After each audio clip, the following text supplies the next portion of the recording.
Welcome back. We're here inside the studio kitchen, and we're gonna put together the most important part of our nachos, my Firehouse chili. Simple, delicious, easy, and something that you can make at home. So the first thing we're gonna get started on is our ground beef and seasoning it.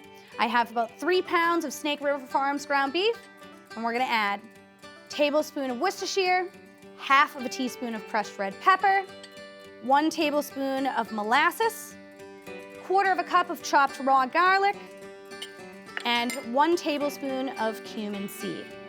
So I've allowed my pan to heat up, and it's nice and hot and still over high heat underneath. I'm gonna add 2 tablespoons of extra virgin olive oil to this. Now it should be at its smoke point. Perfect, it is. And we're gonna go ahead and add our ground beef.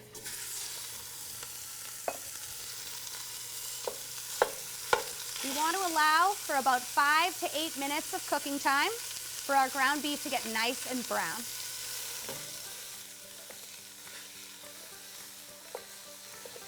This smells fantastic. The garlic, the cumin, the Worcestershire, awesome. This is one of those moments where it's really important to use a very high quality ground beef. So now that our beef is nice and brown, we're gonna begin adding the remaining ingredients.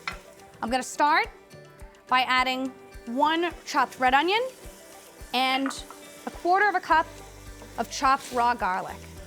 I have 3 different colors of bell pepper: green, red, and yellow. Now that our peppers are in, we're gonna add our squash. I have zucchini, as well as yellow summer squash. Now that all of our squash and peppers are in the bowl, we're gonna add our tomatoes.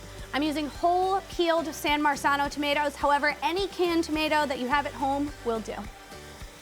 Once the tomatoes are in, we can start adding our celery, a little bit of green jalapeno for heat, and my favorite ingredient, the chipotle pepper. It'll make this chili both smoky and spicy.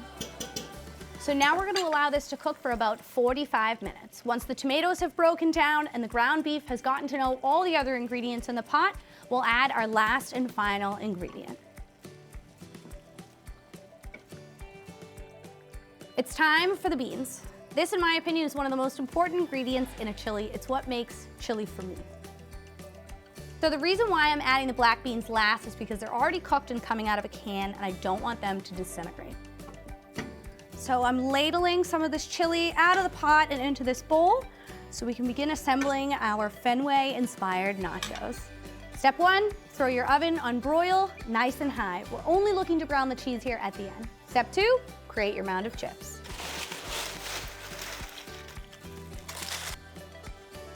We're gonna add our chili, giving it a nice stir.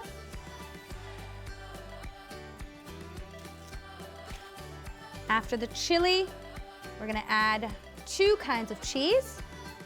I have a nice sharp cheddar, as well as a Tillamook cheddar. And into the oven it goes.